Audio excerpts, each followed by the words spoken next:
नमस्कार, मैं हूं सैयद सुहेल। राजस्थान से आपके लिए लेकर आया हूं हमारी खास पेशकश, क्यों दें आपको वोट। मैं इस वक्त खड़ा हूं ख्वाजा गरीब नवाज और पुष्कर की पाक जमीन पर। कहते हैं यहाँ हर मुराद पूरी होती है और लोगों की तकदीर बदल जाया करती है, लेकिन यहाँ के लोगों की अब तक तकदीर नहीं बदली और उन्हें इंतजार है कि आखिर अजमेर की तस्वीर कब बदलेगी। यहाँ बुनियादी समस्याओं से लोग जूझ रहे हैं। समस्या ये है कि बिजली, सड़क, पानी। अस्पतालों की हालत ये है कि अस्पताल खुद वेंटिलेटर पर है और शिक्षा की स्थिति बदहाल है। इसके बाद भी नेता पूरे हक से मांग रहे हैं वोट। सबसे पहले इस पर एक रिपोर्ट।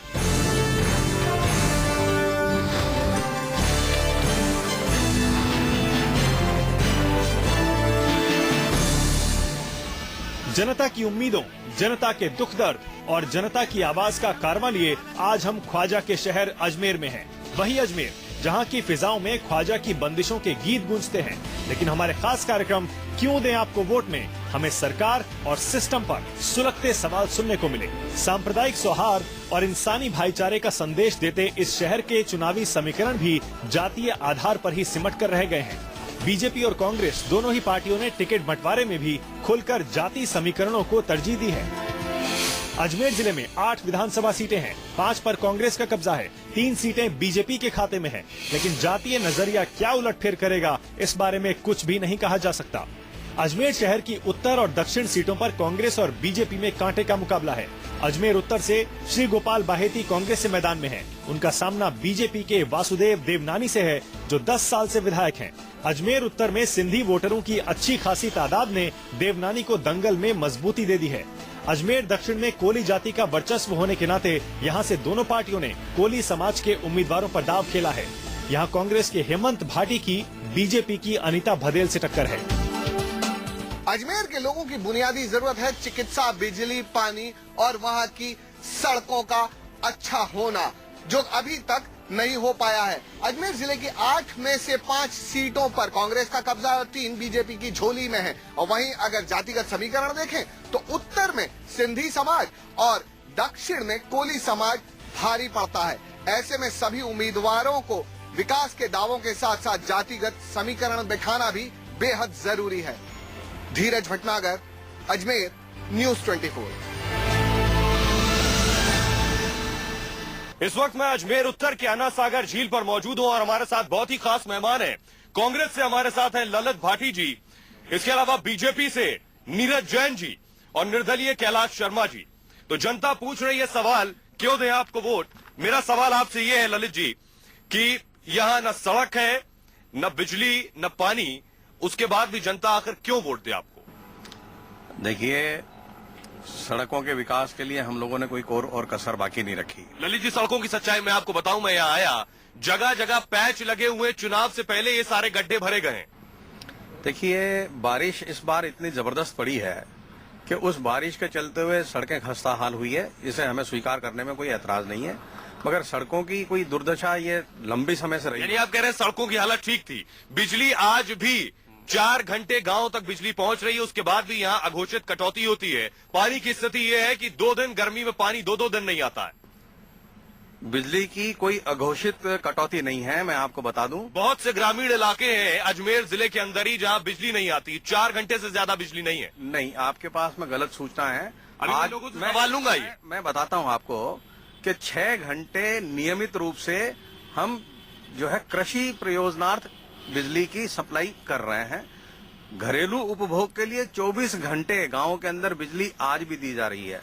कुल अजमेर आपके दावों में कितना दम है, हम बीजेपी से पूछेंगे, बताइए। मुझे लगता है मैं ललित जी को भी अपडेट कर दूं और यहाँ जो बैठी जनता है वो आपको ज्यादा अच्छे से बताएगी। 5 साल पहले जब भारतीय जनता पार्टी की सरकार थी, वसुंधरा राजे के नेतृत्व में जब हमारी सरकार यहाँ थी, तकरीबन 22 करोड़ रुपए से अजमेर की सड़कों का निर्माण हुआ यूआईटी और नगर निगम के फंड से। उसके बाद एक भी सड़क इस कांग्रेस गवर्नमेंट ने नहीं बनाई और उन 5 साल में सड़कों की जो दशा थी वो दुर्दशा में बदल गई। आपके दावों में कितनी सच्चाई है। इनके एमपी राधा सिंह जी रावत 5 बार सांसद है, कोई काम नहीं किया। अजमेर की जनता ने सचिन पायलट ने 1 साल में जितना काम किया 5 साल एमपी सचिन पायलट ने बहुत काम किया। आपके 5 बार से सांसदों को लोगों ने शक्ल से नहीं पहचानते, देखा नहीं कह रहे। ये इनकी गलतफहमी है। मैं ये पूछना चाहता हूँ, जिन सांसद महोदय की बात कर रहे हैं सचिन पायलट की, उनके भी 5 साल पूरे होने वाले हैं। 5 साल में वो पूरे अजमेर में 25 बार नहीं आए, और जब भी आए केवल मात्र उद्घाटन करने का। ये भी सरकार कांग्रेस की अजमेर शहर में न सड़कें हैं, न पानी है, न बिजली है, लूटपाट, रोज चोरियां, रोज मर्डर। ये सरकार ने 5 साल क्या करा? मैं पूछना चाहती हूँ, 5 साल इन्होंने क्या करा? अब किस मुंह से वोट मांगना है? किस मुंह से वोट मांग रहे हैं? 8वीं क्लास तक तो ये जबरन पास कर रहे हैं, 9वीं में युवाओं की ये जो नींव खोखली कर रहे हैं। अब 9वीं कैसे पास होंगे? 8वीं तो डायरेक्ट ये पास कर रही है गवर्नमेंट। शिक्षा की हालत बढ़ा ले। आप क्या कहना चाहते? प्याज क्यों लेके आए आप? 100 दिन के अंदर महंगाई कम करने का वादा किया था, लेकिन आलू, प्याज, टमाटर शतक मार रहे हैं 100 का। नमक तक 100 रुपए में बिक रहा है। शर्म आनी चाहिए ऐसे गवर्नमेंट को। एक ही प्याज है भाटी जी, एक ही प्याज से हफ्तों खा रहे हैं लोग। कौन जिम्मेदार है इसके लिए? आपसे महंगाई नहीं संभल रही है। मैं तो इनसे बार बार पूछ रहा हूँ। आपने आखिरी बार प्याज कब खरीदा था? मैं तो रोज ही खरीद रहा हूँ और रोज आप खा रहा हूँ। बताइए आज की प्याज क्या हिसाब चल रही है? प्याज अभी जो है 80 रुपया किलो है, और टमाटर भी 80 रुपया किलो है। टमाटर, आलू क्या हिसाब है? आलू 15 रुपए किलो है। आलू 15 रुपए किलो मिल रहा है क्या कहीं? आलू कहीं 15 रुपए किलो मिल रहा है? आलू 15 रुपए किलो आपको कहाँ से ले रहे हैं आप? क्या कहेंगे? आपको खुद दाम नहीं पता है, इसलिए कि मैं सब्जी मंडी के अंदर। अभी आपने कहा मैं खुद सब्जी ले जाता हूँ। मैंने नहीं कहा मैं अभी आपने कहा प्याज 100 रुपए किलो, और मैं तो खाता हूँ, खरीदता हूँ। मैंने आपको कहा था कि मैं खरीदता हूँ। तो फिर ये बताइए आलू आपको 15 रुपए कहाँ किलो मिल रहा है? लोग भी खरीदे। ये आप अगर वहाँ जाके पूछेंगे किसी महिला से तो वो बताएंगे कि सब्जियाँ किस भाव के अंदर बिक रही है। इसके बारे में मैं ज्यादा नहीं। उसका क्या कहना है आपका? क्या समस्या है? मैं नीरज जी से एक सवाल करना चाहता हूँ कि पिछले 10 साल से बीजेपी के एमएलए हैं, दोनों अजमेर के 10 साल से 2 एमएलए हैं। और दूसरी बात कि एक विधानसभा क्षेत्र ऐसा है जहाँ से केवल 2 बार कांग्रेस जीती, आज तक बीजेपी जीत के आई है। फिर भी अजमेर के विकास के लिए आज तक क्या प्रयास किया? केवल इन्होंने पुतले जलाए। जनता आपसे भी पूछ रही है। 2 विधायक हैं आपके यहाँ, और कुछ नहीं किया आपने। अगर विधायकों ने कुछ नहीं किया होता तो सिर्फ पुतले, लोगों का कहना है सिर्फ पुतले जलाए आपने। सदन के जो 10 पहले विधायक हैं, वो अजमेर के उत्तर और दक्षिण के विधायकों को यहाँ के अखबारों ने, जो स्टेट लेवल के अखबारों, उन्होंने कहा कि सदन के सितारों में अगर शामिल, तो अपनी 5 योजनाएं बता दीजिए 5 साल में सफल जो हुई हो। इन 5 सालों में हमारे विधायक महोदय, चाहे अनीता जी हो चाहे देवनानी जी हो, उन्होंने जो उनका बजट जो उनको मिलता था, उस बजट का पूरा उपयोग इस क्षेत्र के लिए, अजमेर उत्तर और दक्षिण के लिए किया। हमारे जो सांसद है सचिन पायलट, उन्होंने 1 रुपया भी। आपके सांसद सचिन पायलट कैसे होगा? तो कांग्रेस के। मैं जनता हूँ यहाँ की, मैं भी जनता हूँ, वोटर हूँ। चाहे वोट बीजेपी को दिया होगा, लेकिन सांसद हमारे हैं। उन सांसद महोदय ने यहाँ के जेएलएन हॉस्पिटल की चिंता नहीं की, 1 रुपया यहाँ के लिए नहीं दिया। आपके सांसद सचिन पायलट, उन्हें कहा जाता है फीता काटने के लिए सिर्फ वो यहाँ आते हैं, और लोगों ने यहाँ पोस्टर तक लगाए थे गुमशुदगी के। आखिर सांसद साहब है कहाँ? कोई राजनीति से प्रेरित होकर के तो कितने ही पोस्टर लगा भी सकता है और छपा भी सकता है। हमारे सांसद महोदय का, लेकिन वो कहाँ है? वो क्या सिर्फ फीता काटने आते हैं? निरंतर संपर्क है। अभी शाम को 5:30 बजे फिर उद्घाटन मंत्री भी उद्घाटन करने आना है। अजमेर के अंदर उद्घाटन करने आना है। कोई उद्घाटन है ही नहीं है। लोगों से संपर्क करने के लिए, पार्टी कार्यकर्ताओं से मिलने के लिए, और गांव के अंदर बराबर उनका जो है रात्रि का प्रवास भी होता है, लोगों से मिलते भी। अच्छा, मुझे अब एक बात बताइए, यहाँ अस्पतालों की खस्ता हालत है, आपकी सरकार है, गहलोत साहब भले ही मुफ्त दवाइयां बांट रहे हैं। मैं आपको बताऊं, जवाहरलाल नेहरू अस्पताल की स्थिति ये है कि वहां पानी भर जाता है बरसात में, गंदगी है, प्लास्टर गिर जाते हैं किस दीवार के पता नहीं। उसके अलावा रेजिडेंट डॉक्टर और मेडिकल स्टूडेंट वहां इलाज कर रहे हैं। ये सिर्फ जवाहरलाल नेहरू अस्पताल का हाल है। जनाना अस्पताल का हाल ये है कि 70 से 80 डिलीवरी रोज होती है, एक बिस्तर पे 2 महिलाएं, और कुछ तो जमीन पर लेटने को मजबूर है। इसके अलावा ट्रॉमा यूनिट की स्थिति क्या है, मुझसे बेहतर आप जानते हैं। इस खस्ता हाल के लिए आखिर आप जिम्मेदार क्यों नहीं? देखिए, सबसे पुरानी बिल्डिंग है जवाहरलाल नेहरू अस्पताल की, सैकड़ों वर्ष पुरानी। उसमें क्या किया आपने? उसको हाँ, बिल्कुल है। अब आप मुझे सिर्फ खस्ता हालत के पीछे वजह बताइए। पूरा फेज वाइज पूरी बिल्डिंग को नया रिबिल्ड करा जा रहा है, और जो पुराना हिस्सा है, ये रिबिल्डिंग कब से शुरू की? 5 साल आप सरकार में रहे, और आखिरी जब चुनाव नजदीक आए तो आपने रिबिल्डिंग शुरू कर दी? नहीं साहब, 10 साल से ये काम चल रहा है, और पूरे 10 साल से चल रहा है, तो फिर बीजेपी गवर्नमेंट करने शुरू किया होगा ये काम? नहीं, कांग्रेस ने किया। 98 से ये काम हम लोगों ने शुरू किया। आप बताइए, जनाना अस्पताल की स्थिति क्या है? जनाना अस्पताल, आपको ये जान करके आश्चर्य होगा कि अजमेर के इन दोनों अस्पताल के ऊपर जो ओवरलोडिंग हो रखा है पेशेंट्स का, वो इसलिए हो रखा है कि संभाग का सबसे बड़ा फैसिलिटी के साथ में अगर कोई हॉस्पिटल अवेलेबल है तो जनाना अस्पताल भी है। यही जवाब मैं बीजेपी से भी लूंगा। आपको लोग वोट क्यों देंगे? आपकी भी सरकार रही 5 साल, आपके पास आ रहा हूँ, बताता हूँ आपकी गवर्नमेंट ने क्या किया। तब भी अस्पतालों की यही स्थिति थी। नहीं, मैं इसीलिए बता रहा हूँ कि जनाना अस्पताल का जो निर्माण का कार्य है, वो भारतीय जनता पार्टी के शासनकाल में भैरव सिंह जी शेखावत के समय हुआ। इन्होंने कभी जनाना अस्पताल के बारे में चिंता नहीं की। जेएलएन हॉस्पिटल में निर्माण की बात करते हैं तो मैं आपकी जानकारी के बता रहा हूँ कि वसुंधरा राजे जी की जब सरकार थी तब हमारी सरकार ने यहाँ पर ट्रोमा वार्ड बनाया, यहाँ कार्डियोलॉजी की स्थापना की। यहाँ ट्रोमा यूनिट की हालत क्या है मैं अभी वही बता रहा हूँ। बर्न यूनिट की स्थापना की, उनके भवन बनाए, लेकिन ये उसको मेंटेन नहीं कर पाए। क्या इंतजाम है वहाँ पर? जेएलएन की एक भी लिफ्ट चल नहीं रही, 2 साल से टेलीफोन बंद पड़े हैं, गंदगी इतनी है कि डॉक्टर्स डेंगू से मर रहे हैं। दूसरे 1.5 साल पहले उद्घाटन हुआ, वो लंबी लंबी फोटोएं लगी, उद्घाटन हो गया, 1.5 साल से ताला लगा हुआ है, उसकी क्यों नहीं सुनवाई हुई अभी तक? अस्पताल के अंदर डॉक्टर कह रहे हैं हमें खुद डेंगू हो जा रहा है। देखिए, मैंने आपको यही बात मैं कर रहा था। मेरा सवाल का पूरा जवाब होने से पहले आप उनके पास क्या अब आप कह रहे हैं लिफ्ट क्यों नहीं चल रही है? अब आप बताइए लोगों को। लिफ्ट के अंदर तो उसकी तकनीकी खराबियां हैं, वो तो आउट ऑफ कितने दिन से लिफ्ट नहीं चल रही है? सालों से लिफ्ट नहीं चल रही है। पर आपकी सरकार जिम्मेदार नहीं है। सालों से डॉक्टर हमारे साथ बैठे, डॉक्टर खुद कह रहा है लिफ्ट नहीं चल रही है। अस्पताल में गंदगी का आलम, ये खुद की बीमारी से परेशान है। देखिए, ये सिर्फ सरकार का काम नहीं है। किसका काम है फिर ये?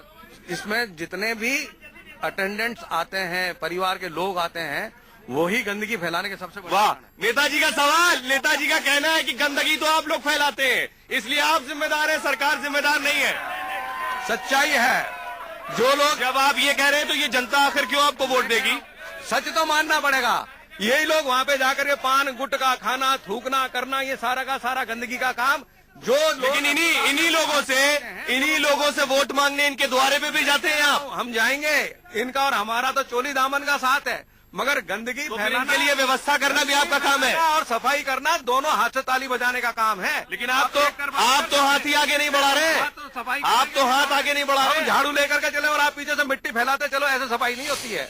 मैं वही बात कहने वाला था कि सफाई व्यवस्था की स्थिति ये है कि शहर में जगह जगह गंदगी के ढेर है। हम न तो उनको सफाई कर पा रहे और जेएलएन अस्पताल में जब सफाई की बात कर रहे हैं, आम आदमी वहाँ पर इलाज कराने जाता है, गंदगी फैलाने के लिए नहीं। आइए आपको कांग्रेस की हकीकत भी दिखा देते। जरा कैमरामैन से कहेंगे आप कैमरा बैन करिए। यहाँ किनारे पे कितना कूड़े का ढेर पड़ा हुआ है।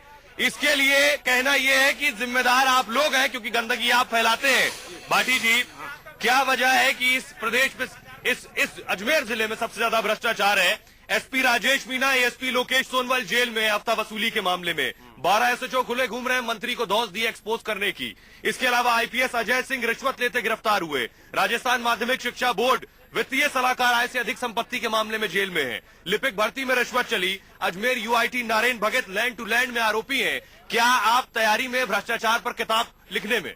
देखिए, आपको तो गहलोत सरकार की इस बारे में पीठ थपथपानी चाहिए कि भ्रष्टाचारी इतने बढ़ गए हैं। भ्रष्टाचारियों को पकड़ करके, चाहे एसपी स्तर का, उसको भी जेल के संकीचों में डाला हुआ है। सोहेल, मुझे लगता है भ्रष्टाचार के बारे में इनको थोड़ा और अपडेट में कर देता हूँ।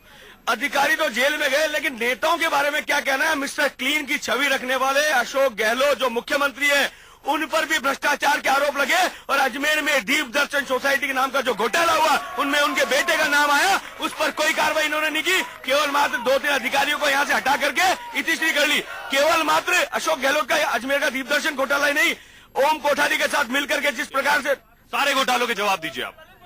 देखिए, अजमेर दीप दर्शन के जिस घोटाले की बात ये कर रहे हैं, उसकी नींव और उसका गर्भाधान भी जो हुआ है ना, इनके पार्टी के पदाधिकारी ने इनके शासनकाल के दौरान में किया। और जैसे ही गहलोत साहब के नोटिस के अंदर आया, कार्रवाई हुई। चलिए, हमारे में सब एक जैसे, आप भी अलग नहीं है इनसे। वैभव गहलोत का नाम आने के बाद उन्होंने कार्रवाई की, क्योंकि वैभव गहलोत उसमें इन्वॉल्व थे। वो अशोक गहलोत के बेटे थे। शिक्षा के क्षेत्र में यहाँ क्या हुआ, आप मुझे बताइए। आपके अपने विधायक यहाँ से शिक्षा राज्य मंत्री है। शिक्षा राज्य मंत्री जो हैं, उन्होंने शिक्षा के लिए यहाँ पे जो काम करना है वो सारे काम हुए। विद्यालयों को क्रमोन्नत करा गया है, चाहे वो प्राइमरी से। आप किताबों की हकीकत ले लेते, बताएं शिक्षा के क्षेत्र में। मुझे लगता है ललित भाटी जी के अपनी तैयारी करके नहीं आए। आप ये ध्यान करके बता दें कि जिस प्रकार आप कह रहे हैं कि शिक्षा के नाम पर क्या हुआ। शिक्षा राज्य मंत्री वासुदेव देवनानी यहाँ मौजूद थे। उन्होंने क्या किया था? उन्होंने यहाँ इंजीनियरिंग कॉलेज खोला। महिला इंजीनियरिंग कॉलेज भारत का पहला, उत्तर भारत का पहला गवर्नमेंट इंजीनियरिंग कॉलेज यहाँ पर खुला। उनके द्वारा अजमेर में आईआईटी या सेंट्रल यूनिवर्सिटी में सच्चाई की हकीकत भी ले लेते हैं, लोगों से सवाल ले लेते हैं। क्या सवाल है आपका? मेरा भाटी साहब से क्वेश्चन है कि अजमेर में एमडीएस विश्वविद्यालय जो हमारा है, आप पूरे राजस्थान के अंदर नए विश्वविद्यालय खोलने में लगे हुए हैं। 1996 से यहाँ पे लेक्चरर्स नहीं है, यहाँ पे प्रोफेसर्स नहीं है, और इस विश्वविद्यालय को आपने संभागीय विश्वविद्यालय बना दिया और थोड़े दिन में इसको बंद करने वाले। लेक्चरर और प्रोफेसर तक नहीं है भाटी जी, लोग कितना परेशान है आप खुद देख रहे हैं। देखिए, विश्वविद्यालय एक ऑटोनॉमी संस्थाएं होती हैं, सरकार का सीधे सीधे कोई इंटरफेरेंस नहीं होता है। जो कुलपति बनते हैं और यानी इसमें भी आप कुछ नहीं कर सकते, बोल दीजिए कैमरे पर। नहीं, ये क्या बात थोड़ी होती है। आपने कह दिया हमारे पास महंगाई रोकने का कोई फॉर्मूला नहीं है। आप अपने शब्द मेरे मुंह में क्यों डालना, तो आप यही तो बोलना चाहते हैं। जी जी, जवाब मैं देता हूँ।